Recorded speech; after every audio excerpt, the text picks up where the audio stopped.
Bueno, chicos, arrancamos con la clase de hoy.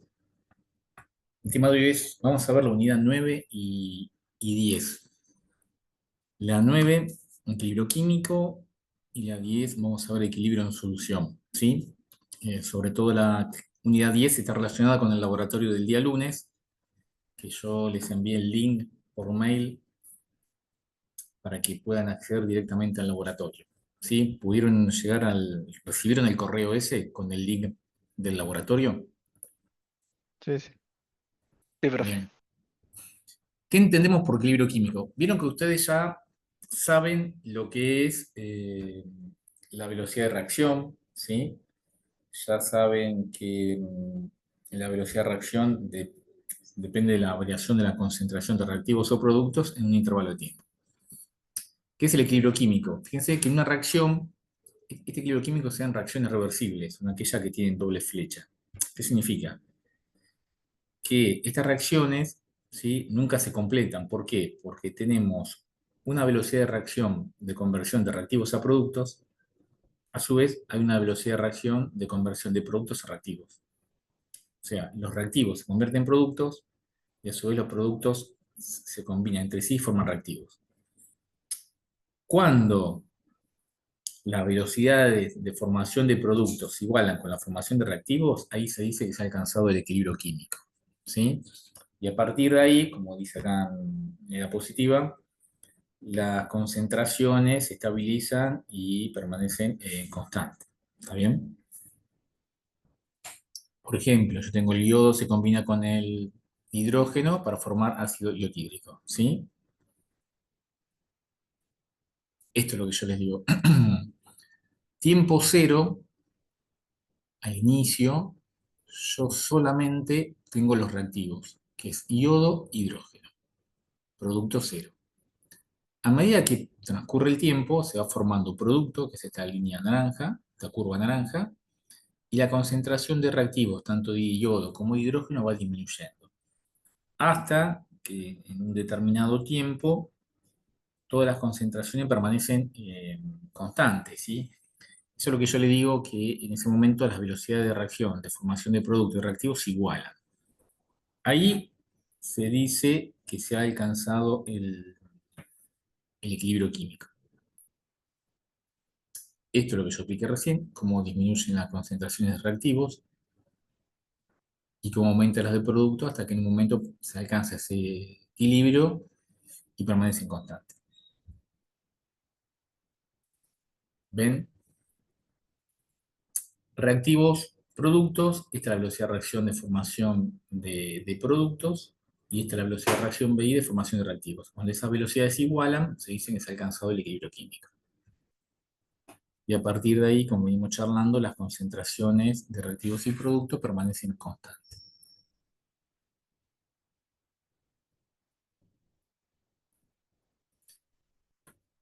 Cuando se alcanza ese equilibrio químico, uno puede determinar el valor de esa constante de ese equilibrio químico. Ese valor de la constante del equilibrio químico se determina de esta manera. Estas son concentraciones molares, como está entre corchete. El producto, esto es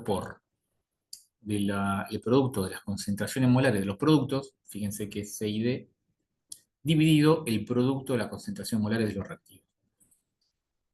Elevados, en este caso, estos exponentes coinciden con el coeficiente estequiométrico, pero no siempre coinciden. En este caso coinciden cuando son esas reacciones químicas elementales. ¿A qué se llaman elementales? Que reaccionan los reactivos, se forman productos, pero no se forma ningún producto intermedio, digamos. O sea, son esas reacciones que no dan productos no deseados o intermedios. En ese caso, que son reacciones elementales, coinciden. En el otro tipo de reacciones, esos coeficientes se determinan experimentalmente. Con esta constante, fíjense que cambia con la temperatura, ¿sí? Y en esta constante, tengan presente que solamente se incluyen las concentraciones molares, ¿sí?, o sea, de aquellos gases. No considera ni los sólidos ni los líquidos. ya que tanto los sólidos como los líquidos permanecen constantes, entonces están dentro de esa K. Por ejemplo, si yo quiero determinar la constante de equilibrio de la reacción que vimos recién, fíjense si estamos en la balanceada, la determinan mal, concentración del producto elevado al cuadrado, y esto, como no tienen coeficientes, sería elevado a la 1.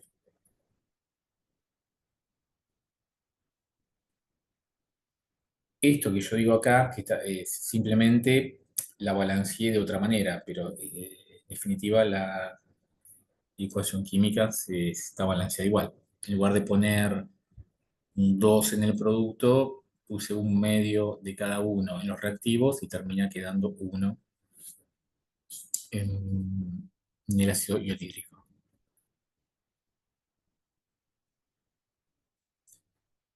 Bien, esta constante de equilibrio nos permite establecer el grado en que se produce la reacción. Lo que quiere decir ahí es que si el valor de la constante es un valor muy alto, si es muy alto, ¿qué significa? Si esta constante es muy alta, significa que el numerador es un número bastante importante, ¿no? Y si este numerador es bastante importante, significa que esta reacción está desplazada muy a la derecha, o sea, se está formando muchos productos. En cambio, si el valor de la constante es muy pequeño, significa que o el numerador es muy chico o es muy grande el denominador, significa que esta reacción está formando más reactivos que productos. Entonces da un valor de constante muy bajo. Cuando está en equilibrio, generalmente el valor de K va de 0 a 100, que es un valor relativamente normal. Valores de K muy alto me refiero cuando da, qué sé yo, números por 10 a la 20, y muy chicos cuando da un número por 10 a la menos 20. O sea, a esa relación.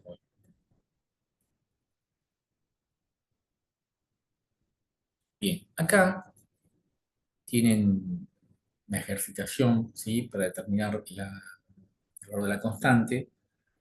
Fíjense el primero, a ver si coinciden. ¿Están de acuerdo?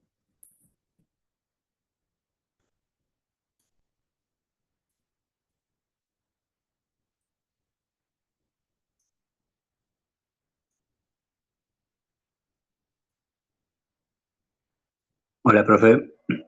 Eh, a mí me sale la duda. ¿Se me escucha? Sí, Ah, eh, el 2 de adelante del óxido nitroso, del dióxido sí, nitroso. sí. Eso no está, no sé. ¿Debería aparecer o no influye? Y sí, acá está elevado al cuadrado. Ah, claro. ¿Vos te conectaste recién? No, no, no. Ah, O sea, sí, justo cuando arrancó. fíjense que yo lo que dije que es las concentraciones molares están elevados a los coeficientes estequiométricos. Ahí está, ahí va. Claro, sí, sí. Vos sos de la comisión 2, ¿no? Sí, sí. Ah, Me reconoce la voz. por la voz, sí. Ahí está. Bien, el siguiente, ¿están de acuerdo?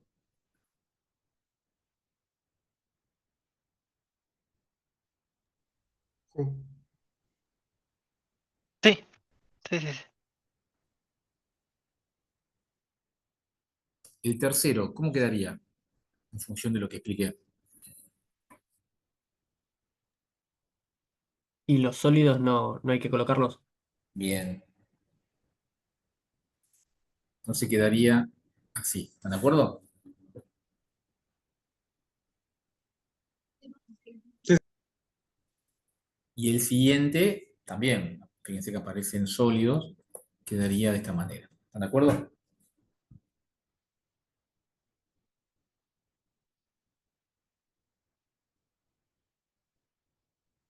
Chicos,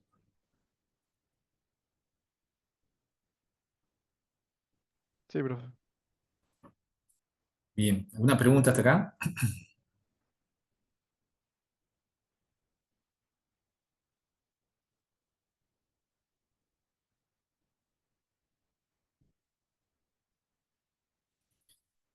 Bien. Fíjense, ¿alguna pregunta? La verdad no. Fíjense acá que dice un recipiente de 10 litros se introduce una mezcla de 4 moles de nitrógeno y 12 moles de hidrógeno. Escribir la reacción de equilibrio.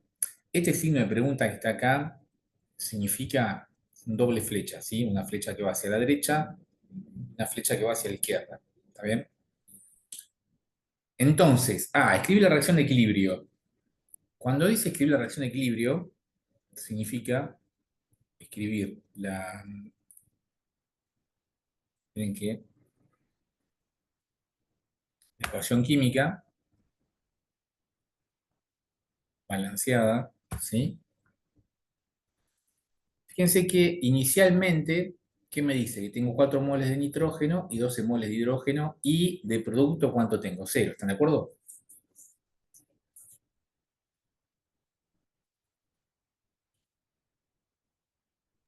Sí, sí. ¿Están de acuerdo?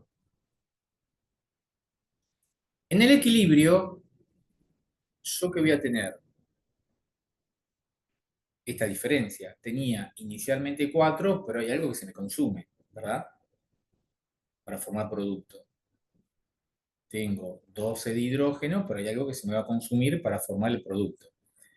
Fíjense que acá me dice, cuando se ha establecido el equilibrio, yo tengo 0,92 moles de amoníaco. Como ustedes en estequiometría ya saben, y yo sé que en el equilibrio se me formaron 0,92 moles de amoníaco, puedo sacar cuánto necesité de hidrógeno y de nitrógeno. ¿Están de acuerdo?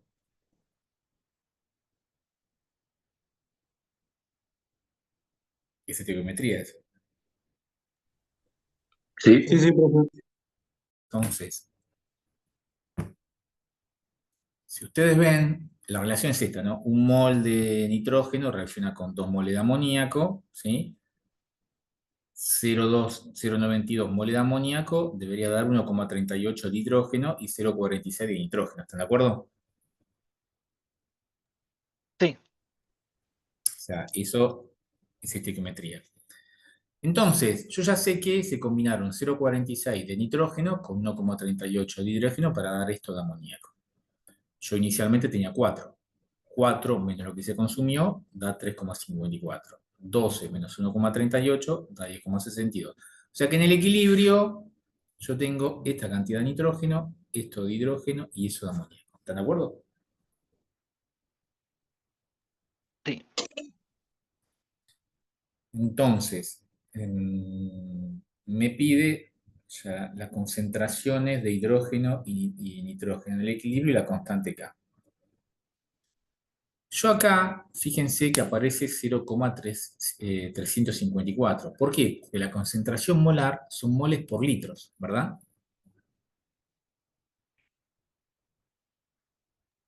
Esto ya lo vimos. Concentración molar son moles por litros, ¿sí? Chicos, Sí, estos 3,54 moles, el problema me dice que son 10 litros, un recipiente de 10 litros. Si yo esto, 3,54, 10,62, 0,92, están en 10 litros, en un litro va a ser 0,354, 1,062 y 0,092. ¿Están de acuerdo?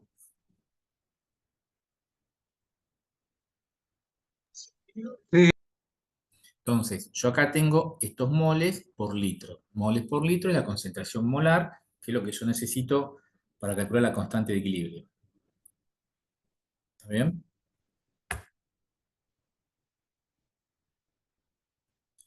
La constante de equilibrio es la concentración molar de amoníaco al cuadrado por el coeficiente estequiométrico, que lo ven aquí es un 2, concentración de hidrógeno elevado al cubo por este 3, y la concentración de nitrógeno elevado a la 1. Reemplazan estas concentraciones molares que calculamos recién y le da la constante de equilibrio. ¿Qué opinan? ¿Se entiende? ¿Se entendió?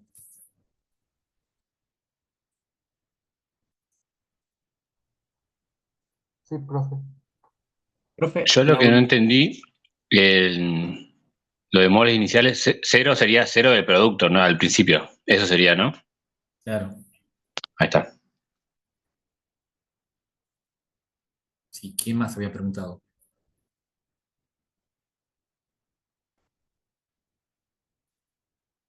¿Se entendió?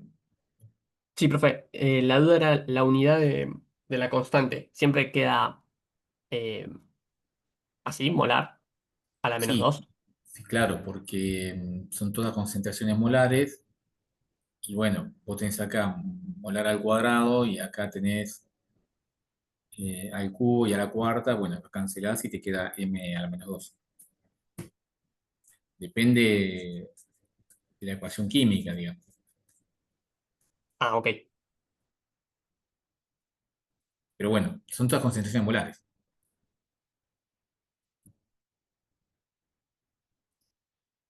Acá vamos a ver ahora, ya saben cómo calcular el equilibrio químico, ahora cómo se modifica ese equilibrio químico, ¿sí? Ese equilibrio químico, vieron que una vez que la reacción se produce, llega un momento que se igualan las concentraciones, las velocidades de formación de reactivo y de productos se igualan, ahí se alcanzó el equilibrio químico. Ahora, ¿cómo lo puedo perturbar yo eso? ¿Sí? Eso es lo que vamos a ver ahora. Bien, si ustedes cambian la concentración de reactivo de productos, ya la constante va a tener que cambiar. O sea, en realidad, el valor de la constante, como su nombre lo indica, permanece constante. Pero si ustedes modifican la concentración de reactivos, agregan más reactivos, se forman más productos. Entonces, cuando ocurre eso, el sistema que se perturba, bueno, va a transcurrir un cierto tiempo y se va a volver a alcanzar nuevamente esas condiciones de equilibrio, ¿sí? O sea, usted lo que genera es una perturbación que, si agregan reactivos, se forman productos. Entonces, agregan más reactivos y al cabo de un cierto tiempo, con las formas, cuando se igualen las velocidades, ese valor de la constante se va a volver a repetir. Pero bueno, ustedes esas perturbaciones las pueden generar con el cambio de concentración, cambio de la presión, cambio de la temperatura, aumenta la temperatura. Y es lo que yo le dije recién, el sistema deja de estar en equilibrio y va a tratar de volver nuevamente a ese equilibrio. ¿Sí? Como dice acá, el equilibrio químico se puede alterar por el efecto de temperatura, presión, volumen o concentración.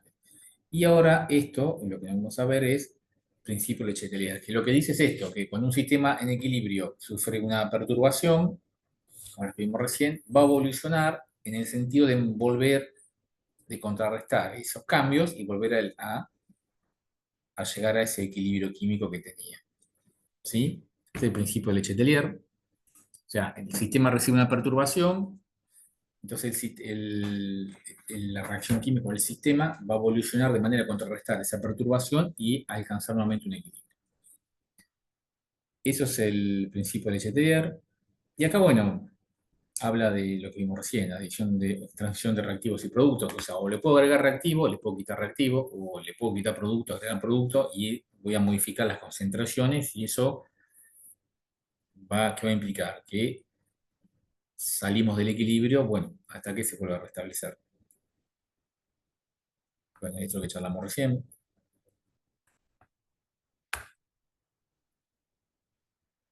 Cambio de volumen o de presión. Hay reacciones que, por ejemplo, evolucionan. Fíjense cómo dice acá. Si el volumen disminuye, ustedes ya saben que si en un sistema aumenta la presión, disminuye el volumen. Entonces, si el volumen disminuye o aumenta la presión, el sistema se desplaza de manera a disminuir la cantidad de moles gaseosos, ¿sí? Y si el volumen aumenta y la presión disminuye, el sistema se desplaza de manera de aumentar la cantidad de moles gaseosos. Ustedes hay reacciones químicas, por ejemplo, para que se entienda. Fíjense en esta, yo tengo en los reactivos un mol de nitrógeno, 3 de hidrógeno. En total tengo 4. Y en los productos tengo 2. Esta reacción evolucionó disminuyendo el número de moles. ¿Sí? Si disminuye el número de moles, ustedes saben que un mol ocupa 22,4 litros. O sea, esta reacción evolucionó disminuyendo el número de moles. Como vimos recién,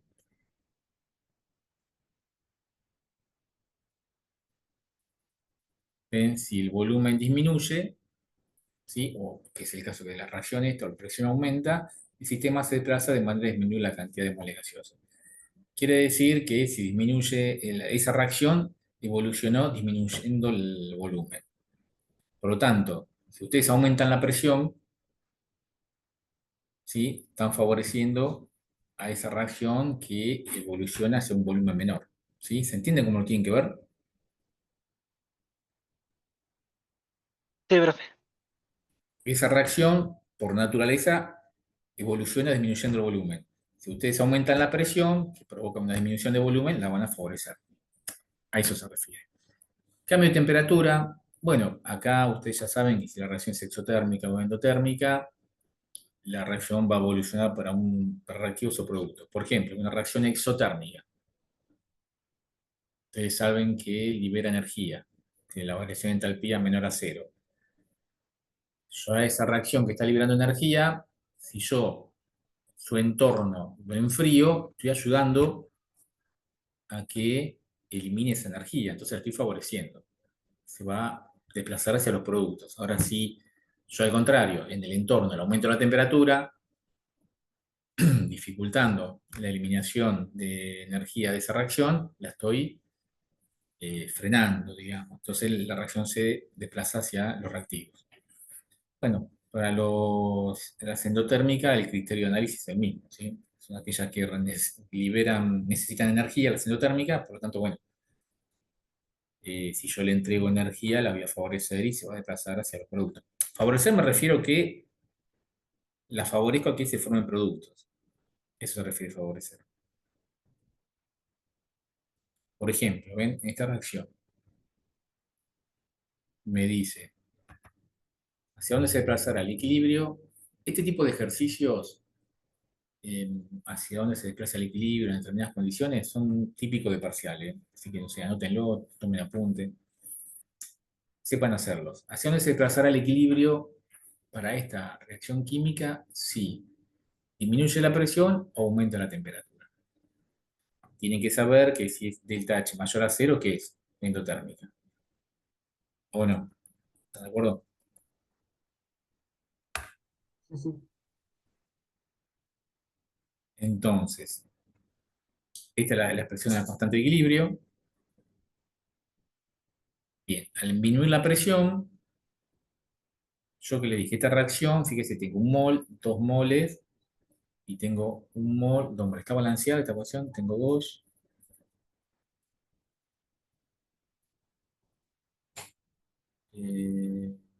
Sí.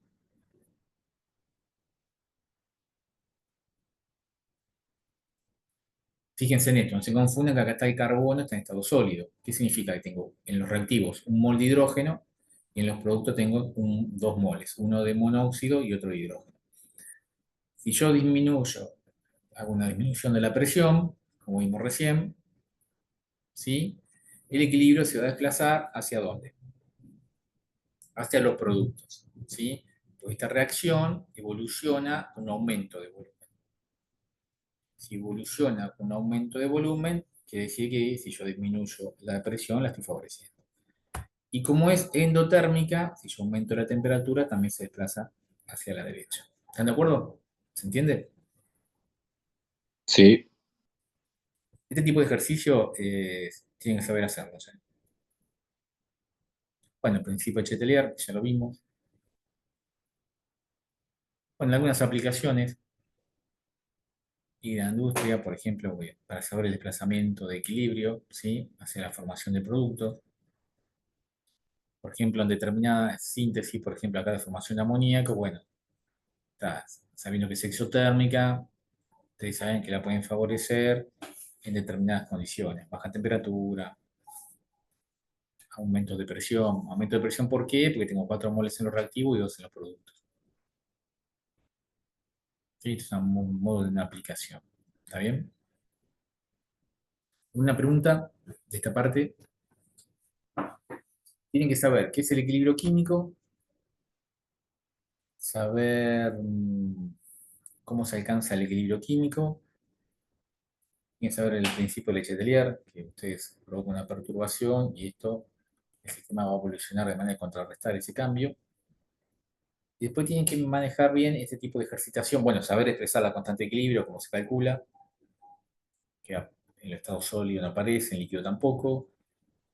Y saber cómo se desplaza el equilibrio si yo aumento la temperatura, o sea, qué, qué factores afectan el equilibrio. Por ejemplo, ¿es temperatura, presión, aumento de volumen, variación, aumento o disminución de la concentración de reactivos o productos?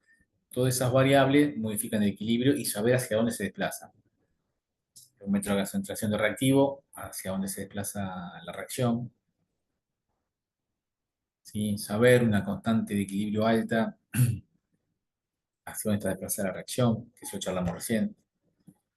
Si es muy bajo el valor de la constante, hacia dónde está desplazado.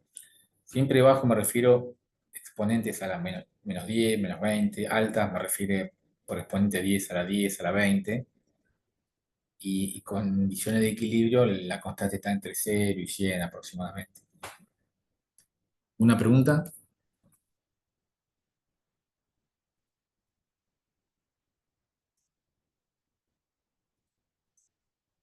Chicos. Por ahora no. Esta es la unidad 9, equilibrio químico. Ya dije el tipo de ejercicio de parcial. Y ahora viene equilibrio ácido-base, que está relacionado con el laboratorio del día lunes. Bueno, algunas características de los ácidos y las bases, ¿sí? Tipo de sabor, son corrosivos, no son corrosivos, ¿sí? Si disuelven o no las grasas, carácter informativo. ¿Qué entendemos por ácido? Definición de Arrhenius. Ácido, toda sustancia que en disolución acuosa disocia cationes hidrógeno. Son distintas teorías de ácido-base, ¿sí? En este caso por Arrhenius. Y base, toda sustancia que en disolución acuosa disocia oxidrilo. Ya saben que un ácido se caracteriza por la presencia de hidrógenos y las bases por OH, ¿sí? O oxidrilo.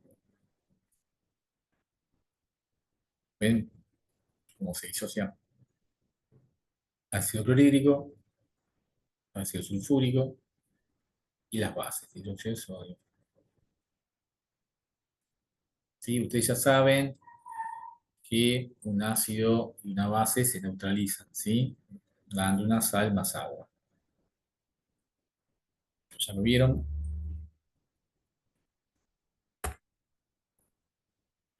Teoría de Bronsted, que dice que ácido, sustancia que en disolución se hidrógeno. Y base, sustancia que en disolución acepta.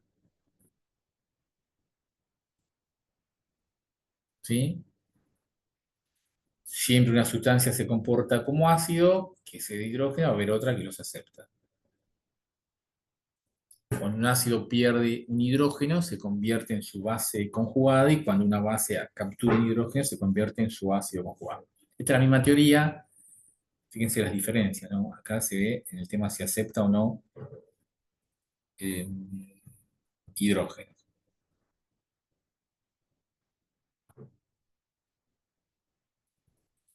Acá tenemos un ejemplo de un ácido base conjugado, disociación de un ácido.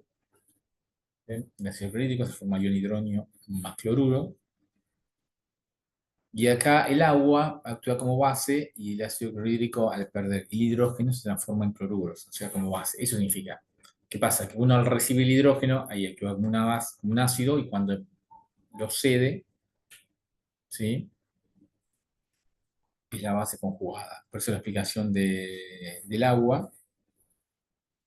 Y acá, en la disociación de una base, fíjense que el agua actúa como ácido, pues cede, fíjense que el agua pierde el hidrógeno, y el amoníaco lo acepta, formando el amonio. Teoría de Lewis, ácido, ¿no? Sustancia que contiene al menos un átomo capaz de aceptar un par de electrones. Y formar un enlace covalente coordinado, que ya lo sabían. Recuerdan que el enlace covalente coordinado era que el par de electrones se comparte, pero ese par, esos dos electrones lo aporta el mismo átomo. Entonces, ácido, sustancia que contiene al menos un átomo capaz de aceptar un par de electrones.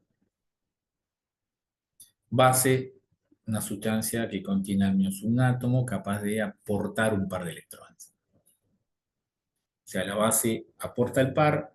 ¿Se acuerdan que en los enlaces covalentes coordinados se queda con una flechita? O sea, la flecha que se comparten electrones, pero ese par lo aporta el átomo de donde viene la base de la flecha. Estas son las distintas teorías. ¿Sí? Acá tiene un ejemplo de... Fíjense acá el ácido clorhídrico es un ácido porque contiene un átomo de hidrógeno que al disociarse va a aceptar un par de electrones del agua formando un enlace covalente. Esto es lo que charlamos recién. Usted lo que tiene que saber es esto, que hay distintas teorías de ácidos y bases, ¿sí? Y las diferencias. ¿Está bien? El caso de las bases, bueno, en este caso el amoníaco tiene el nitrógeno capaz de aportar ese par de electrones. Tener presente que es un enlace covalente coordinado, ¿no? Bien. Acá lo que estamos viendo, bueno, la determinación de la constante de extinción del agua. Fíjense que el agua, cuando está parcialmente disociado, se disocian los iones hidronio y oxidrilo, ¿sí? Nosotros dijimos que en la constante aparecen solamente en estado gaseoso, ¿verdad? Fíjense que acá dice, como la concentración del agua es constante, por tratarse de un líquido, llamaremos KW. KW, que es la constante, se llama producto iónico del agua, ¿sí? Que esta constante, producto iónico del agua, que es KW, fíjense que viene de esta expresión, ¿sí? KW es constante C o de equilibrio por la concentración de agua al cuadrado. Ion hidronio por oxidrilo sería el KW. ¿Está bien? Que es lo que yo está recuadrado aquí abajo. Acá vamos a ver el concepto pH o pOH, que el pH o el pOH nos da una idea de la acidez o basicidad de las soluciones, ¿sí? Este valor del producto iónico del agua a 25 grados centígrados es 10 a la menos 14 molar, ¿sí?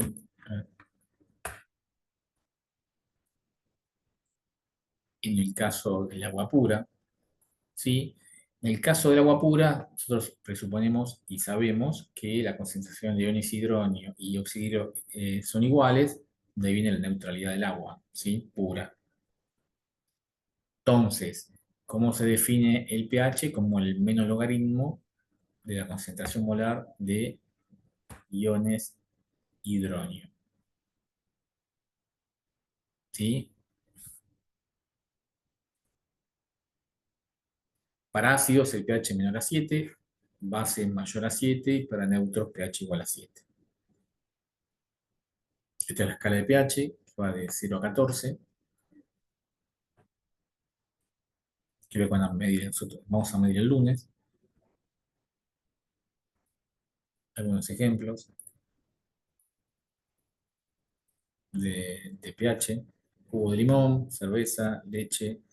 La leche está cerca de la alcalinidad, cerca del punto neutro está. Agua destilada, 7, y bueno, ya amoníaco bien básico. pOH, nosotros sabemos que el pOH nos da la idea de la concentración de iones oxidrilos. Nosotros sabemos que la suma de pH más pOH es 14, entonces sabiendo el pH pueden ser el pOH, sabiendo el pOH pueden ser el pH. Un ejercicio típico de pH es cuál será el pH de una solución que contiene 0,150 gramos de hidróxido de potasio en este volumen. El peso molecular del ácido de hidróxido de potasio, entonces sabemos que estos 150 gramos te dan 25 mililitros en 1000. ¿Por qué en 1000? Porque nosotros el pH se mide en concentración molar, que es moles por litro. Entonces, mililitros va a tener 6 gramos. Lo pasamos a moles. Mol son 56 gramos, 6 gramos va a ser 0,1 molar. ¿Por qué molar? Porque son los moles que están en un litro. Y este cero concentración, como es una base, es concentración molares de oxidrilo. Entonces, si yo hago un menos logaritmo, tiene que ser de oxidrilos. pOH menos logaritmo de oxidrilo me va a dar 0,9 el pOH. Si yo ese valor se lo resto a 14, me da un pH de 13,3, que mayor a 7 es alcalino. Porque la escala de pH es de pH esta escala. La escala de pH, todos estos valores que están acá son de pH, no de pOH. Entonces, ustedes acá si calculan el pOH, le da un valor bajo, pero si lo llevan a pH, le da un valor mayor a 7, que está bien. Porque si esto es una base, tiene que ser mayor a 7. Hasta acá, ¿alguna pregunta? No, profe. ¿Se entiende? Sí, sí. Bien, solubilidad. Es la máxima cantidad de soluto que puede disolverse en una cantidad de solvente a una temperatura determinada. Nosotros lo que llamamos solubilidad, esa solubilidad se modifica con la temperatura. Nosotros sabemos que una solución está compuesta por un soluto y un solvente. O sea, tenemos un recipiente con agua, le agregamos azúcar, azúcar será el soluto y el agua destilada el solvente. Entonces, cuando la máxima cantidad de soluto que puede disolverse en un solvente a una temperatura determinada, se dice la solución saturada. ¿Qué significa? Que a 25 grados, por ejemplo, yo tengo un litro de agua destilada, se va a saturar, me refiero que una vez que se satura, ya no se disuelve más el soluto en la solución y empieza a quedar en suspensión o en el fondo del recipiente, o sea, no se disuelve más, o sea, ahí se saturó. Entonces, la solubilidad se expresa en gramos de soluto por 100 gramos de solvente, porcentaje. Esta es una curva de solubilidad, cómo la solubilidad aumenta con la temperatura.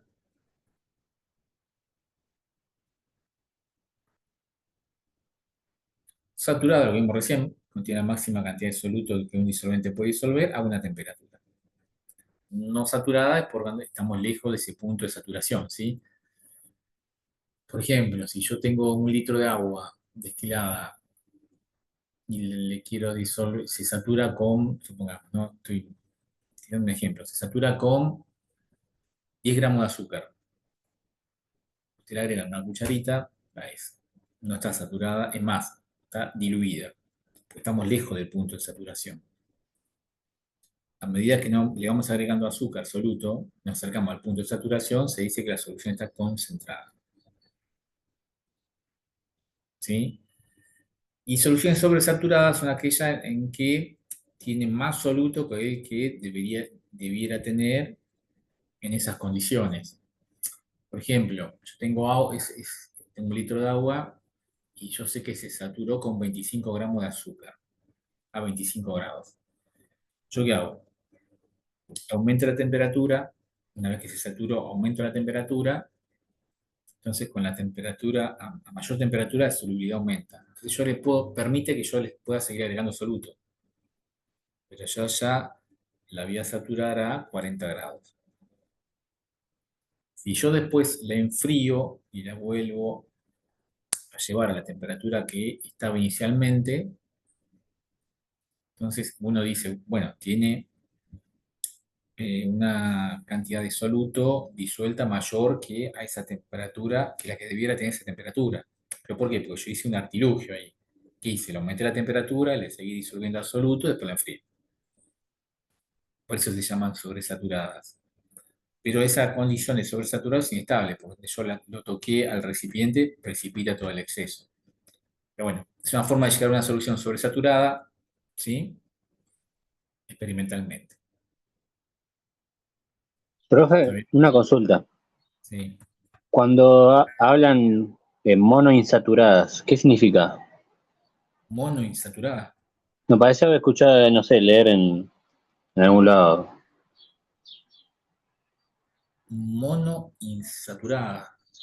Mono yo nunca lo escuché, pero mono se debe referir que tiene un soluto solo. Eso debe referir cuando vos en un solvente le agregás más de un soluto. Mm. Entonces, bueno, se me ocurre que está insaturada con ese soluto que vos te hace referencia. Bueno, igual después lo busco bien y el lunes te muestro a qué me refiero, capaz para. Sí, porque debe estar relacionado cuando vos tenés más de un soluto. Entonces, bueno, se me ocurre que viene por ahí, Claro, ¿sí? Em, pero bueno, fíjate dónde lo leíste, como para a ver si exactamente es así. ¿Entiendes? sí, gracias. Porque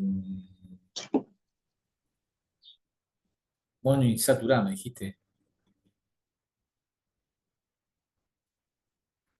Sí, no sé.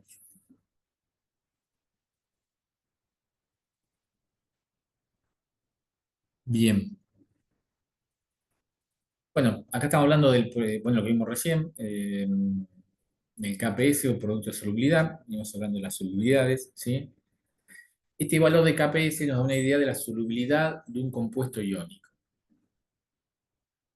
¿sí? Entonces, se determina, bueno, acá tiene la definición de la constante de equilibrio, ¿sí? Entonces ustedes, sabiendo el valor del KPS, de ese constante del producto de solubilidad, uno puede tener una idea de cuánto será su solubilidad.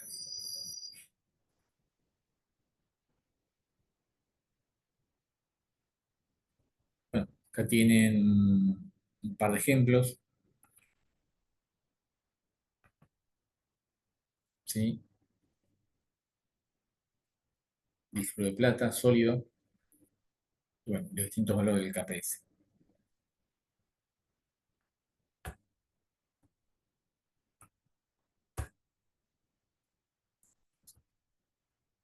Acá.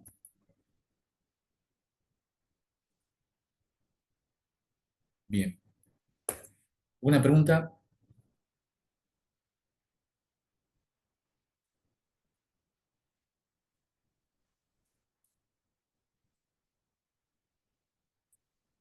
No,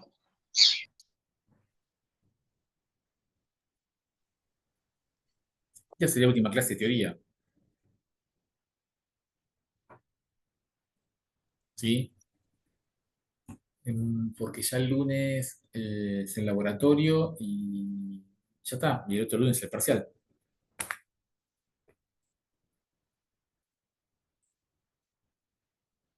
¿Una duda? ¿Una pregunta? Profe, Sí. yo no sé si puedo ir este lunes al laboratorio. ¿Cómo haría? ¿Tengo que presentar un papel o algo? ¿Cómo andás con las faltas? Eh, Hasta donde sé bien. ¿No faltaste a ningún laboratorio? No. Si puedes traer un certificado, lo traes. Y si no faltaste nunca, bueno, creo que una vez podés faltar. Ok, ok. No, yo por el tema del laboratorio, si tengo que hacer algún recuperatorio o algo por el laboratorio. No, en el caso de que sea un laboratorio solo, no hay problema. Uno, Bueno, yo le traigo el certificado porque tengo que trabajar justo. dale.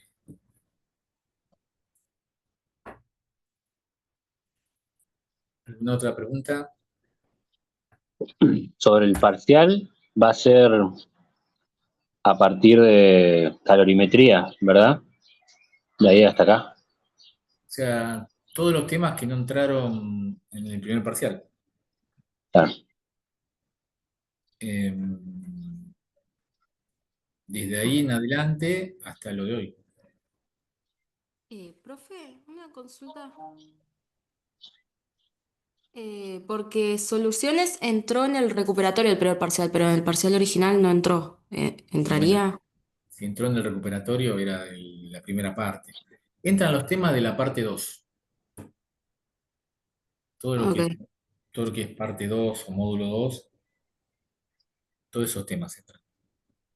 ok. Profe, Bien. ¿el parcial va a ser del mismo tipo que el que tuvimos? O sea, así mismo cantidad de preguntas y así. Parcial, sí, yo ya lo hice hace 2 semanas, pero sí, sí, sí, el otro que tomé, tres preguntas, 3 puntos eran, Sí, 3 puntos. sí, 3 o 4, más o menos. Ok.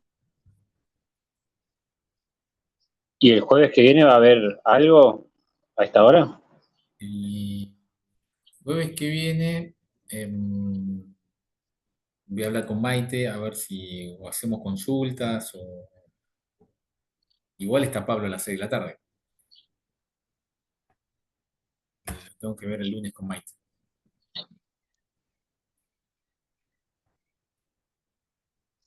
De una. ¿Alguna otra inquietud?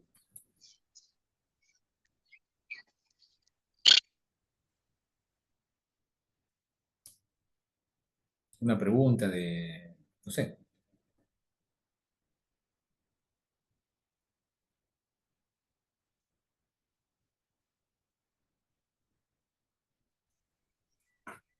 ¿Se entendió lo de hoy? No es muy complicado. No, creo que lo más complejo sería lo de la guía 9 pareciera. Sí, que Entre los tampoco. dos, ¿Entre qué? entre lo de guía 19 digo, lo más complejo entre comillas. Sí, puede ser. Pero tampoco es complicado, porque una vez que entendiste el equilibrio químico y cómo se perturba, cómo lo puedes modificar. Ujú. Pasa que la última, la 10 es calcular el pH y sí, mucho más corto, mucho más simple. Sí, se puede decir que la 9 es un poquito más comparada con la 10. En la 9 tiene que saber, como yo le dije, calcular cómo se calcula la constante de equilibrio, saber calcularla, qué factores la modifican y cómo se desplaza el equilibrio, sea a la derecha o a la izquierda, qué es el equilibrio químico, no mucho más.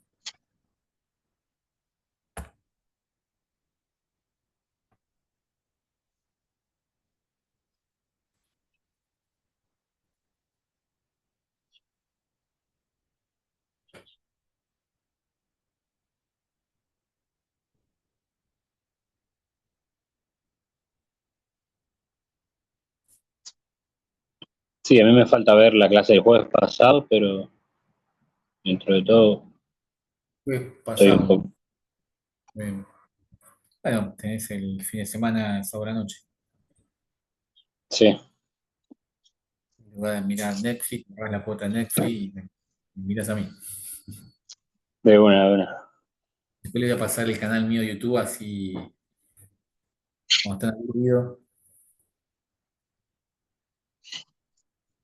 Bien. Chicos, ¿alguna otra pregunta?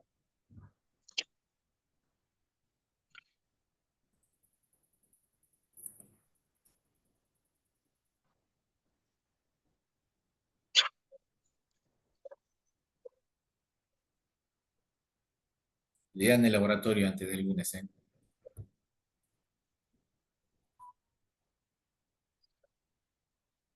¿Es eso que mandaste por mail? Claro. Sí. Bueno,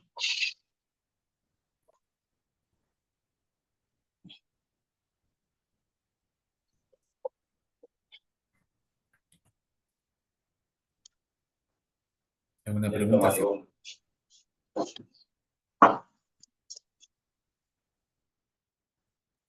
Profe, disculpe que no vi bien el cronograma. Después del parcial, a la otra semana ya se recuperatorio. Sí, yo creo que es sí, al lunes siguiente, sí. Sí, yo creo que sí.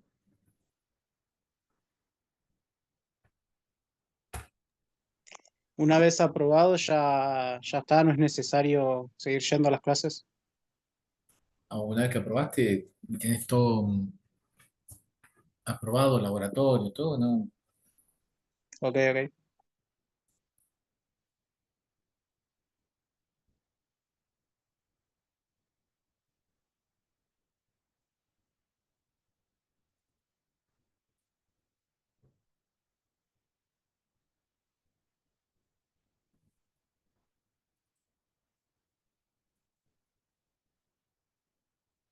Traten el lunes de empezar a estudiar.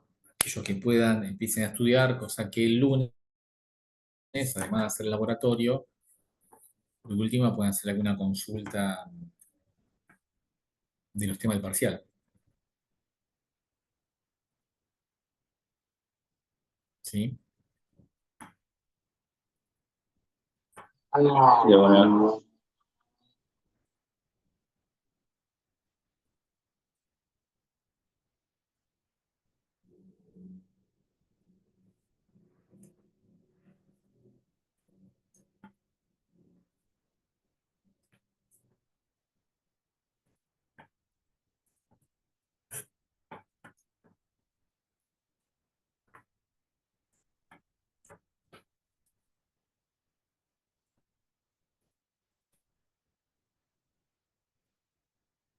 Bueno, chicos, voy a dejar de grabar. ¿Sí? Dale, profe.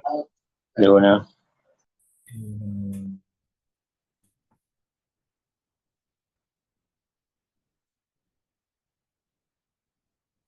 ¿Alguna otra pregunta si queda grabada? No, a mí ya no se me ocurre más nada. Está bien. Vayan lo digo ahora si queda grabado para los chicos de la tarde. Lean el laboratorio con las preguntas, porque esas preguntas después sirven para el redondeo, ¿sí? Bien, voy a dejar de grabar.